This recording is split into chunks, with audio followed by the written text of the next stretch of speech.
नमस्कार साथियों, मैं कृष्णा राज सिंह और आप देख रहे हैं YouTube channel education portal Krishna. आज हम लोग पुनः इस वीडियो की मदद से परिमेय संख्या से रिलेटेड स्मरणीय तथ्यों का अध्ययन करेंगे।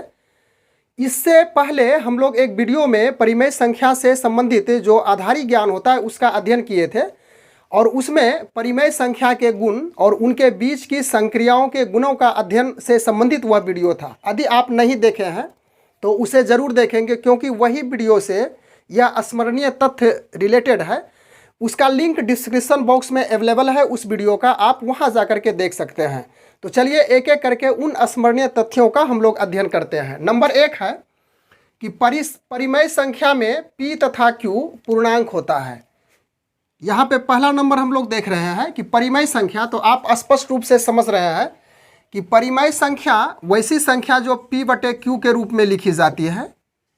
तो इसमें p और q पूर्णांक होता है। तो पूर्णांक के रूप में समझ चुके हैं आप कि जो धनात्मक और ऋणात्मक संख्याओं का मेल हो उसे पूर्णांक संख्या कही जाती है।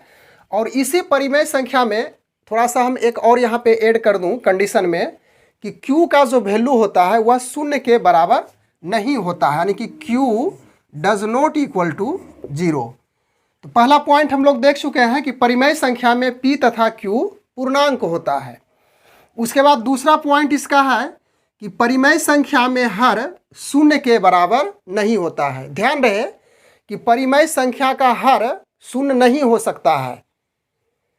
उसके बाद तीसरा पॉइंट है कि 0 एक परिमेय संख्या है, यानी कि 0 भी एक परिमेय संख्या है और इसका हर 0 के अलावा कुछ भी हो सकता है, 1 या तो 0/2 इस तरह से हो सकता है। तो हम लोग इस बात को हमेशा जहन में रखेंगे, याददाश्त रखेंगे कि 0 एक परिमेय संख्या है। चौथा पॉइंट इसका है कि 1 यानी कि 1 एक परिमेय संख्या है, 1 भी परिमेय संख्या में ही जाना जाता है। पांचवा पॉइंट है कि 22/7 एक परिमेय संख्या है। क्लियर है कि 22/7 एक परिमेय संख्या है, लेकिन यदि 22/7 का जो मान होता है पाई क्षेत्रमिति मेंसुरेशन में, तो पाई यह परिमेय संख्या नहीं होती है, यह अपरिमेय संख्या हो जाती है। छठा पॉइंट है कि परिमेय संख्या को हमेशा सरलतम रूप में लिखा जाता है, यानी कि लिखना चाहिए। तो इसे समझते हैं हम लोग 6 नंबर में। सरलतम रूप क्या है कि सपोज कीजिए कि 8/20 है और यह परिमेय संख्या है, तो इसे सरलतम रूप में हम लोग इस प्रकार से लिखेंगे। इसका जो उभयनिष्ठ गुणनखंड है उसको हटा लेंगे। तो 4 दूनी 8, 10 दूनी 20, 2 दूनी 4, 5 दूनी 10, यानी कि 2/5। यह सरलतम रूप हो गया 8/20 का परिमेय संख्या का।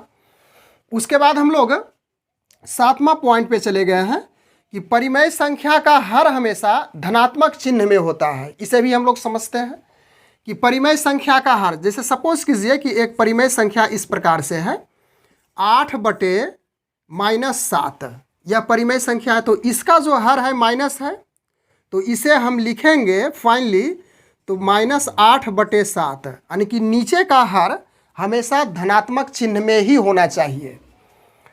8 नंबर पॉइंट पे हम लोग पहुंच चुके हैं कि प्रत्येक पूर्ण संख्या परिमेय संख्या होती है। प्रत्येक पूर्ण संख्या, तो पूर्ण संख्या समझ लें कि गिनती की संख्या पूर्ण संख्या, गिनती की संख्या प्राकृतिक संख्या होती है जिसे 1, 2, 3, 4 से सूचित करते हैं, और गिनती की संख्या या प्राकृतिक संख्या जिसे नेचुरल नंबर कहेंगे उसमें यदि 0 लगा दें तो वह पूर्ण संख्या बन जाती है। तो यहाँ पे कहा जा रहा है कि प्रत्येक पूर्ण संख्या परिमेय संख्या होती है। तो चलिए इस पर भी एग्जाम्पल को ले लेते हैं कि 6 एक पूर्ण संख्या है, 6 एक पूर्ण संख्या है और पूर्ण संख्या है, तो 6 भी परिमेय संख्या है, यानी कि पूर्ण संख्या परिमेय संख्या हो सकती है। अगला पॉइंट है 9 नंबर कि प्रत्येक परिमेय संख्या पूर्ण संख्या नहीं होती है। तो प्रत्येक में परिमेय संख्या में इस प्रकार से ले लें कि 4/6 है या 4/5 ही लेते हैं, तो यह परिमेय संख्या है। कौन सी संख्या है? परिमेय संख्या। लेकिन इसे यदि पूर्ण संख्या कहेंगे तो यह मेरा कहना गलत हो जाएगा। तो स्पष्ट रूप से कहा गया है कि प्रत्येक परिमेय संख्या पूर्ण संख्या नहीं होती है। अगला पॉइंट है 10 नंबर में कि प्रत्येक दशमलव संख्या परिमेय संख्या होती है। तो दशमलव के रूप में इस प्रकार से लिखेंगे 0.25, तो इसे भिन्न में बदलेंगे तो 25/100, 25 चौके 100 यानी कि 1/4, यह परिमेय संख्या हो गई। यानी कि प्रत्येक दशमलव संख्या, चाहे वह शांत दशमलव हो या तो फिर अशांत दशमलव हो, वह परिमेय संख्या होती है। 11 नंबर पॉइंट है कि परिमेय संख्या का योगफल, दो परिमेय संख्याओं का योगफल, या तो फिर दो परिमेय संख्याओं का अंतर, या तो फिर दो परिमेय संख्याओं का गुणनफल, या दो से अधिक भी ले सकते हैं, या तो फिर दो परिमेय संख्याओं का भागफल यानी कि भाग की क्रिया करेंगे तो अंततः जो हमें वैल्यू प्राप्त होगा वह परिमेय संख्या ही होती है।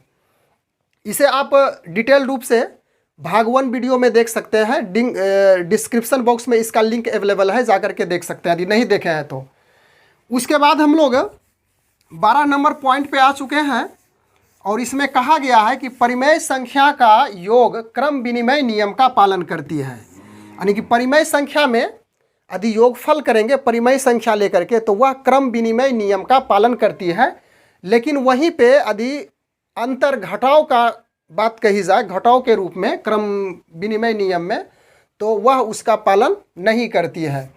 उसके बाद 13 नंबर पॉइंट है कि परिमेय संख्या योग का साहचर्य नियम का पालन करती है, परंतु उसी प्रकार से अंतर में यानी कि घटाव में वह नियम पालन नहीं होती है। उसके बाद 14 नंबर है कि शून्य को परिमेय संख्या का योज तत्समक कहा जाता है। शून्य को योज तत्समक कहेंगे। परिमेय संख्या एक ले लेते हैं 8/7, इसमें यदि शून्य जोड़ेंगे तो पुनः 8/7 ही प्राप्त होता है। अतः यह जो शून्य हो गया परिमेय संख्या का योज तत्समक कहा जाता है। उसके बाद अगला पॉइंट 15 नंबर पे हम लोग आ चुके हैं कि -p/q को परिमेय संख्या p/q का योज प्रतिलोम कहलाता है। सपोज कीजिए कि 8/7 एक परिमेय संख्या है और इसे हमें योज प्रतिलोम लिखना है, तो लिखेंगे -8/7, और यदि माइनस में 8/5 दिया हुआ रहे परिमेय संख्या और इसका योज प्रतिलोम करें तो 8/5 हो जाएगा। 16 नंबर में है 0 का योज प्रतिलोम 0 ही होता है। यानी कि शून्य को यदि माइनस में लिखें, शून्य को इस प्रकार लिखें -0, तो यह तो शून्य ही हो गया। यानी कि शून्य का योज प्रतिलोम शून्य ही होता है। उसके बाद 17 नंबर में गुणात्मक तत्समक में 1 से परिमेय संख्या में गुणा किया जाता है। यानी कि जो परिमेय संख्या p/q गुना 1 करेंगे तो p/q ही परिमेय संख्या प्राप्त होगी। तो इसी वजह से गुणात्मक तत्समक में 1 से Rn यानी कि रेशनल नंबर में गुणा किया जाता है। 18 नंबर पे हम लोग आ चुके हैं कि p/q का गुणात्मक प्रतिलोम q/p होता है। तो इसे इस प्रकार से समझिए कि एक परिमेय संख्या 7/9 है और इसका गुणात्मक प्रतिलोम यदि लिखना हो तो 9/7 होगा। तो p/q का गुणात्मक प्रतिलोम नीचे का जो हर है वह ऊपर अंश में चला गया और अंश नीचे हर में आ जाता है। और 19 नंबर में है कि शून्य का कोई गुणात्मक प्रतिलोम नहीं होता है। तो इस प्रकार से हम लोग परिमेय संख्या से संबंधित यह जो स्मरणीय तथ्य है महत्वपूर्ण है। प्रायः हर प्रतियोगिता परीक्षा में इससे प्रश्न रहता है, जिसे आप यदि वीडियो 1 में अध्ययन किए होंगे तो इसे बारीकी से उस वीडियो की सहायता से यानी कि उन जो फंडामेंटल्स ज्ञान है, फंडामेंटल थ्योरी है, उसकी सहायता से इन स्मरणीय तथ्यों को आसानी से आप जवाब दे सकते हैं। बस आज के वीडियो में इतने ही। Thanks for watching. Good bye.